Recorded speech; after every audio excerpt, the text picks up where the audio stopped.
chantier s'est arrêté le 16 mars avec les événements du Covid-19. On a pu reprendre le mardi 12 mai.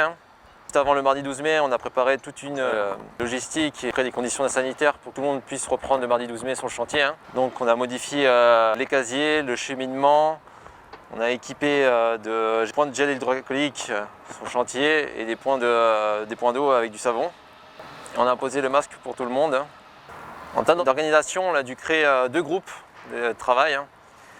Comme on a les capacités de la base vie qui sont divisées par 2, donc on a créé un groupe qui vient à 7h30 et un autre groupe qui vient à 8h30, afin qu'il n'y ait pas trop de monde dans les casiers. Et également pour les réfectoires, on a un groupe qui mange à 11h30 et un autre à 12h30. Ça fait des contraintes supplémentaires pour le chantier, tout est logistique. Donc oui, ça nous prend un petit peu plus de temps par jour à s'organiser de nouveau.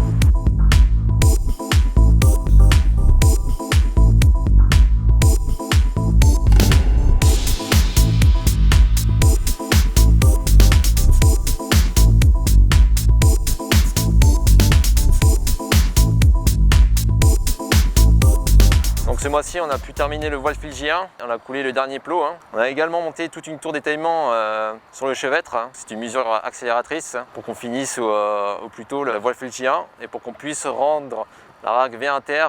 Donc c'est une voie qui était existante et qu'on avait déposée avant qu'on puisse démarrer les travaux sur M10 VP.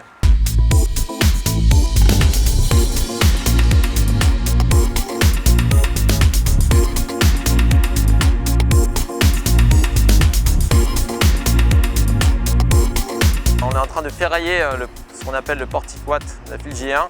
Donc c'est une poutre voile géante qui passe au-dessus de la rue Watt.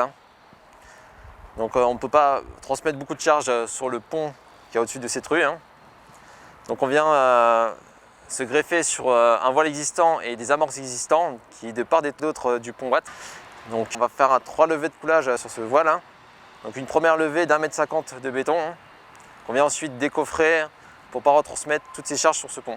Donc on est obligé de ferrailler la nuit car on est très proche des voies, on n'a pas pu effectuer un écran comme sur le voile filgien courant. Donc c'est des contraintes assez conséquentes, d'autant plus qu'on a un ferraillage très dense. Et on est en train de finir le ferraillage, on devrait bétonner au mois de juin.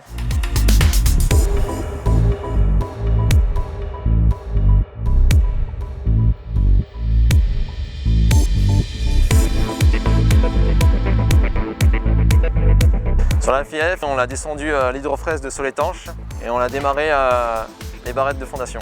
À la suite de la reprise Covid, on a redémarré les installations de barrettes le 18 mai par le grutage de l'hydrofraise qui s'est fait de nuit sous ITC. Ensuite, on a eu à peu près une semaine de montage puisqu'il faut savoir que l'hydrofraise, pour être grutée, devait être entièrement démontée vis-à-vis des surcharges qu'on exerçait sur les dalles existantes.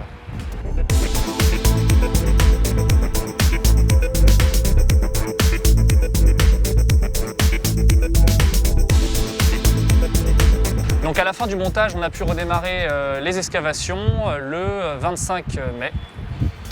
Donc aujourd'hui, les productions de barrettes se poursuivent et on prévoit à peu près 6 à 7 semaines de production pour terminer à l'alentour de début mi-juillet.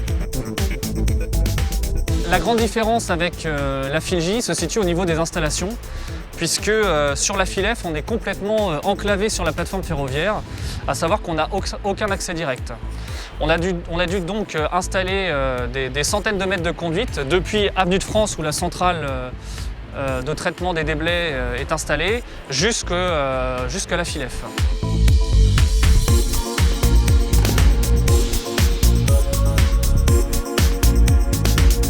Alors, la centrale de parois moulées sert donc au traitement des déblais de parois qu'on escave avec l'hydrofraise, qui vont donc permettre de traiter les déblais, de séparer la boue qui nous sert donc pour stabiliser les parois du forage des terrains qu'on aura excavés. On a en tout 32 barrettes à exécuter.